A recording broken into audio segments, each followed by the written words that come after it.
Procedure, we'll have an embargoed section to this. We're very busy today because I think it's the first time a lot of you have had a chance to speak to the boss. So we'll go 2 for Vinny, 2 for Steve Wyeth, and then we'll go through the broadcasters, probably 1 each unless there's desperation for a follow-up. Pretty much checking, I think that's ready to go. Vinny, you got the first 2 press conferences? Sorry, first 2 questions of the press conference. Oh, great. So, yes, fire away, Vin. Hi, Jürgen again. First of all, Jürgen, obviously you've announced today that Virgil van Dijk has signed a new long-term contract. Can you just give us your reaction to that good news for the football club? Yes, great news. The good thing about this signing is that we know him already, that we used him before already quite successfully, and we are really happy that he's happy here. And even more so after that obviously very difficult last year, that he is back on track, trains with the team, and prepares his very successful, hopefully very successful future at this club. So yeah, absolutely great news. Imagine we would have to buy this boy now. So thank God we only had to give him a new contract. And as you prepare to kick off the new season, how much are you as a group all looking forward to being back in front of, well, nearly full stadium and back in front of fans? Yeah, we got a little sense of obviously how it is with fans again last Sunday and Monday, so it was absolutely great and changed the whole game. The little difference is now that we obviously play at Norwich and not in Anfield, and they will be exactly as desperate as our people were before they went back to Anfield. So we are better ready for a proper fight there. That's what we are preparing for all the time now, because the competition starts and the pre-season friendlies are over. So it's nice to try a few things, to test here and there, but now all the other stuff is there again. We play for points, we play for our supporters, obviously, for fulfilling expectations, dreams, whatever. So that is the difference. But we had the longest preseason for a while, especially the longest preseason with a big squad together. A lot of players were involved in a full preseason. Some came back at least early enough, some came back a little bit later. So, but now they're all here, and it's a good situation, and that's what you want at the end of a preseason, that you have a few choices to make, and then to start the season with the first game. And we know the intensity will now be completely different, and we think in a moment we are ready for it, but we have to prove that on Saturday. Okay, thank you, Vinny. 2 for Steve Wyeth, and then we'll go to Juliet Farrington from the BBC. Hello there, Jürgen. Having said you've had that pre-season to work with your players, and considering all the injury problems you had last season, how close are you to having the team you want to select for the first game of the campaign? Oh, they're all here, and all our players are here in the moment, and that means we have to make selection. But of course, for example, Hendo and Thiago started late to train, so their pre-season, if you want, started last week, and they need it because we don't prepare for one game, we prepare for a full season with a lot of games, with the most intense league in the world. So apart from that, all the others trained at least 2 weeks, and some of them have said train 5 weeks. So I have exactly the situation I want to have. I hope it stays like this, that we had so far, we have no major injuries apart from Robbo, obviously, who is not available for the weekend, and Curtis, but he is fit again. It's just a protocol, and we of course respect that. And so that's it, and that's now the situation, a good situation, but still I have to make some decisions. And you mentioned there the intensity of the Premier League, considering that some of your rivals have gone out and really invested heavily this summer. Are you expecting that the fight for the Premier League title to be even more intense than ever this time around?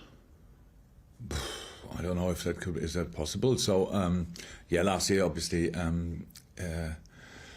City was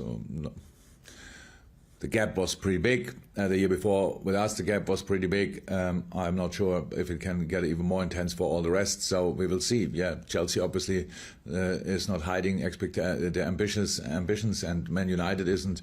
City isn't. We don't want to hide our expectations or ambitions, because we want to fight for everything. But whatever will happen in the season, we don't know now. But in this moment, yeah, it will be a massive fight. And I mentioned only these four, but it will not be only these four. Looks like Leicester made really good business again. Arsenal is trying, Tottenham is obviously trying really hard, and there are so many teams.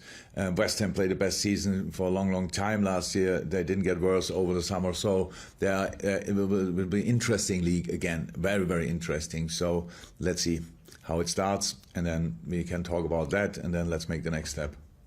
Plenty of interest now, so we'll try. No problem, Steve. We'll go Juliet Farrington, then Ian from TalkSport. Juliet for one. Hey Jürgen, good to see you again. Hi. After the brilliant pre-season that you would have appeared to have had with that month away, you know, just training and working in that your own little bubble that you had, are you as excited, and you talk about playing for the fans with their expectations and dreams, are you as excited as the fans are for this season? Definitely. We had exactly the same time we were waiting exactly for the same amount of time. So I had 4 weeks preseason training, which is absolutely great, or 5 weeks, which is absolutely great, and I love that, and it's the best part of the season actually, because you can work on all the things you want to see later in the season, and it was good, but unfortunately, I'm pretty sure that the preseason of Norwich or the other teams was not bad as well. So they will be really good prepared as well. So that's good. So the most important thing is that you are ready for the competition then. And there's a completely different intensity to preseason games, obviously, which we have now again in the Premier League. Everything together, missing a chance in a preseason friendly, it's not a problem. It's always easy to explain. We had a hard session before yesterday and stuff like this. Now we should be rested. I don't expect 100%. I expect the available 100% tomorrow. That means I want us to develop during the season to reach a specific point, our absolute peak, and keep that then going for the full season. But I expect the available 100% for tomorrow, and that's a lot.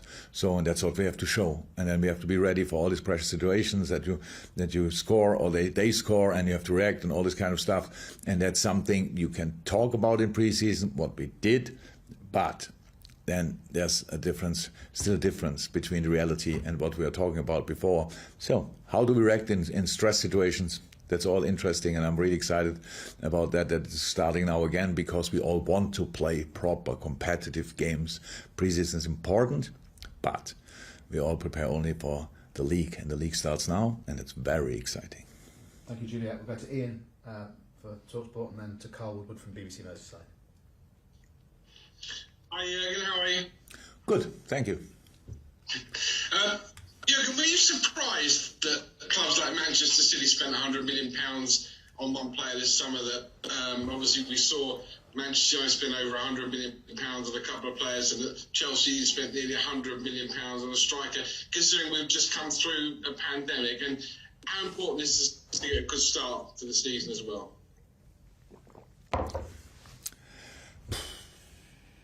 February 2020, when the pandemic started, and nobody knew how long it will be, and on. But I was hoping, obviously, that it's over in a month, in 2 months, whatever. Now we are so much smarter, we know so much more about it, and it's still difficult time.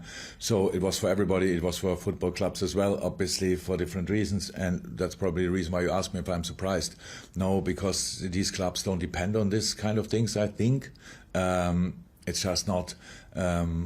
Yeah, we all know the situation of Chelsea, and we all know the situation of City, and we all know the situation of PSG, for example. What United is doing, I don't know exactly how they do it, but we have obviously our way to do it, and that's what was always the same. Since I'm in, it was always the same. We can spend, and we are allowed to spend the money we earn. That's what we always did. So this year we spent already before we earned money with Ibu Konate, because after last season it was obviously clear we cannot take any risk in this position at all, and that's it. And that's our situation, and it's not about me being surprised. I'm never surprised about the financial power of Chelsea or City or United. I'm long enough in the country to know that they always find a solution to do these kind of things, and for us, it's our way. So we keep the team together. that's a important part of business as well. I know it's not that as exciting as it is with signing new players for the outside world, but it looks like always the summer is always the same. People think if you don't sign, you don't work. That's not the case. We are constantly thinking about the presence. Or the past not so much the present and the future. So short term and long term, what do we have to do? What can we do? How does it look? How has the team to look this year? How will it look next year? And all this kind of stuff. And that's the situation. So maybe not the most exciting, but if you are a real Liverpool fan, you are really happy about the news the club delivered in the last few weeks. So signing Alisson Becker until I don't know when. The same with Trent Alexander-Arnold, Fabinho. Who else did? Sorry. Oh, Virgil. Yeah, obviously only recently. So and others will follow. So that's great. That's absolutely great news. But it's just not as spectacular out there, obviously, seen as it was. But if other teams wanted to sign these players, they would have to pay a lot of money, and we have them already. So that's good. So now we have a really good squad together. We should be in a better situation than we were last year. So let's try to build on that, what we achieved last year, and let's see where we will end up. And Ian also asked, is a good start important? Sorry? Is a good start important as opposed to is a bad start important? Yeah. A good start is important, but we wouldn't stop if we couldn't start well. So that's the case. But yeah, I love to win the first game, but I think it would be disrespectful to talk about these kind of things before we face Norwich even. So we have to go there. We will do that this afternoon to have a nice sleep overnight, play there tomorrow afternoon, and I know how good they are, and I know how great the job is Daniel Farke is doing there. They obviously gave him, for a situation, for a club like Norwich, is incredible trust in him, a new 4-year contract, which is absolutely great. So they believe there in his work and the project, and you can see that they lost good players, or one at least, what I know about, but they did sensational business. Billy Gilmore is obviously one of the biggest Scottish talent for the last 50 years. Bring him in on loan. Then Rashica, I know from the Bundesliga. Sargent, I know from the Bundesliga. So two really good, exciting strikers, offensive players. So lost Bundia, yes, but the replacements they found. Now the little Greek boy who came in last week. So good business, so exciting what they are doing, and we have to be absolutely spot on to have a good start, and if we had a good start, then we can talk about that. Okay, we're going to order Carl Woodward and from Merseyside, and then we'll go to Carl Markham from Press Association. Carl. Hi Jürgen. Hi Carl. Just reflecting on the end of last season, the top four looked at it was getting away from you until you made that brilliant dash to the line. So how much a boost did that give to you and the players, and what can you take from that going into the new campaign? Oh, absolutely. We had a lot. This kind of never give up, and I would like to say that I had 10 games before the end of the season that I thought, oh, come on, we can do that still and stuff like this. It wasn't like that. I didn't think about it. That helped. I just thought, come on, let's win the next game. Let's see where we end up. In the end, that's what helped. So we just stayed in the situation. Yes, last 2-3 games, we knew it's kind of in our own hands again, and there came pressure up again. We came through it. We for us, the third place last year was really not far off the other positions in the 2 years before in the league, to be honest, and was really special with all the problems we had. We found in the end a way how to win football games, and now that's a very important message, obviously, because there's one way how you play when you are at your absolute best. That's obviously great to watch and what you want to see, and makes winning football games more likely. But then there is another way to win football games when you are not at your best, when you have to solve problems. We need a little bit to find this way exactly how we can do it. It's not that it's rocket science and we don't know how it works, but we needed a little bit to get used to this slightly different approach. And but we found it early enough. Finished the situation. It was obviously absolutely sensational feeling, and yes, that will help us because it is another experience we made together, and how all experiences, when you get through them, then you are smarter than before. Okay. Carl, one question if that's okay, so we've got 2 more to come after you, then a breakout. Carl Markham. No problem. Hi again. Hi. Hi. I'm sorry this won't bother Virgil, but there's so much expectation placed on his return. I'm just wondering if that's right. That's a fair thing to assume. It's virtual. So, and Virtual was out for a long time, is now training with the team for 3.5 weeks, which is absolutely great. Played minutes in different games, played long, could have played last game, I'm pretty sure could have played 90 minutes. We just didn't try to do it, and so he's in a good shape, and he's an important player for us, so I'm really happy with the situation. And then Neil and James to finish. Sorry, we are busy today, and then we go to the breakout. Neil? Hi Jürgen, you okay? Hi Neil, yeah. Yeah, just want to ask about Harvey Elliott. I mean, he made a big impression in pre-season. Last season, he went out on loan quite late in the window. Would you say that he's moved past that situation now and he's made himself part of the first team squad for this season? That's the plan. That's the plan. He showed up in an exceptional way. He was not the only one, but of course Harvey's only 18, so it might be really exceptional. The only problem Harvey has, we don't treat him like an 18-year-old boy, at least not in training sessions or on the pitch, because it's just his football is pretty mature in a lot of moments. Off the pitch, he's much more a kid than on the pitch, and so that's really exciting. Yes, we are happy about that. He brings. Like all our midfielders, they're all different, and it brings different dimension into the game, which is good. His overview is great. Dribbling, top, passing, range, really good, and a lot of things. So it's really interesting. So he played at top pre-season, but so did Kate Gordon. He's only 16, and that's the situation. If you don't have these spaces in the squad, you block these boys, and we have to keep these spaces open for these exceptional talents. That's what we try. It's not always possible, and it doesn't mean it will happen next week, next month, next year. It's just we need to show that we are a club who gives the opportunity to these kind of boys and to these kind of talents, and that's what we want to show. And that's why it was really, really good pre-season so far for him, and yeah, let's see how we can use that.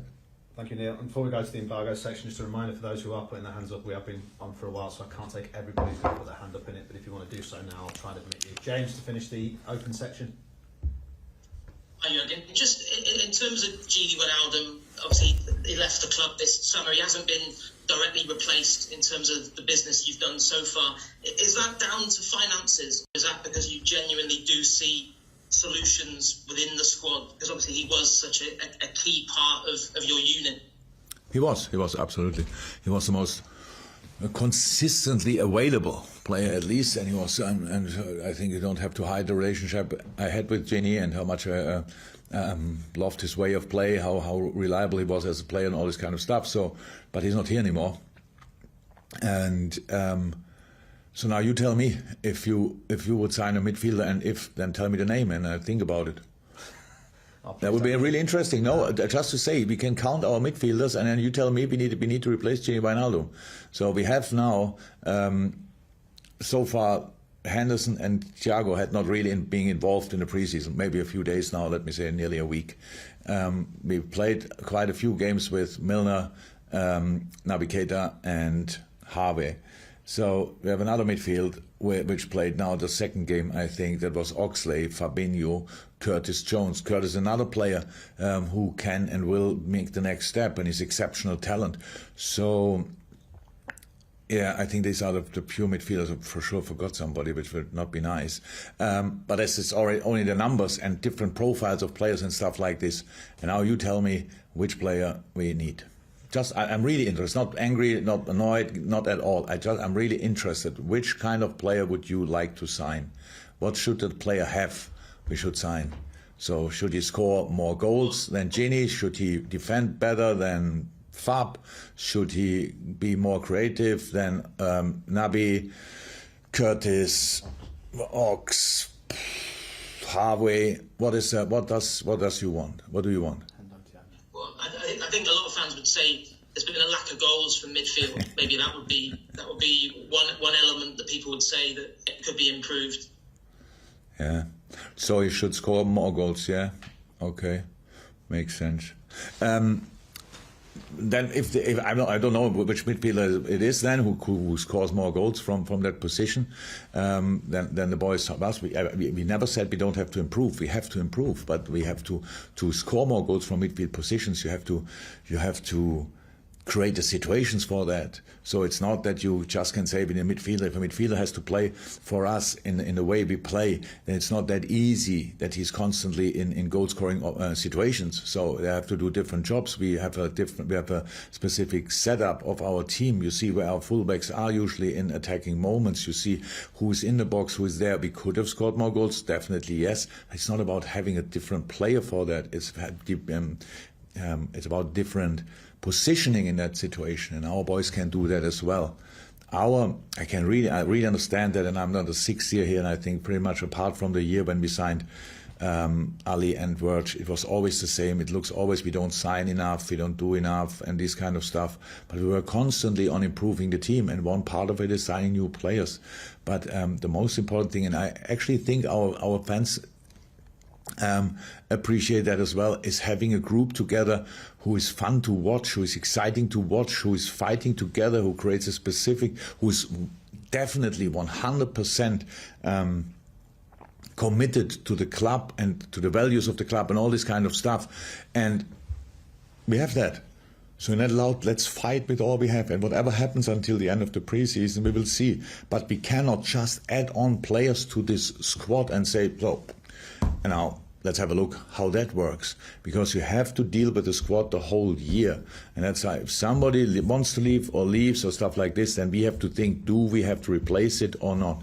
With Chini, it's like that we have, if you want, two players who are not new but can make the next step, with Harvey and Curtis, and Naby can make the next step. Had a full preseason, but it's exceptional preseason, so he can make the next step. We cannot just ignore that. And he is an outstanding player, which everybody wants to sign probably, and these kind of things. That's our situation, and we cannot compare. I said it before. We cannot compare to the other clubs. They obviously don't have any limits. We have limits, but we were quite successful even with having limits in the last few years, and that's what we should try again, and not using it as an excuse. If we will not win a game, we say then it was because we didn't sign him or him. That will not be the case. We want to use our sources, and that's passion and a good way and desire and a clear plan and all this kind of stuff, and direction, flexibility, all this kind of stuff. That's our football. That's what we want to use. And then let's see which is the right way. We cannot spend money we don't have. So, or we cannot. Maybe others can, but we can't. So that's it. That's my information. There we go. Thank you, James. There we are. Right, okay, we go to the embargo section now.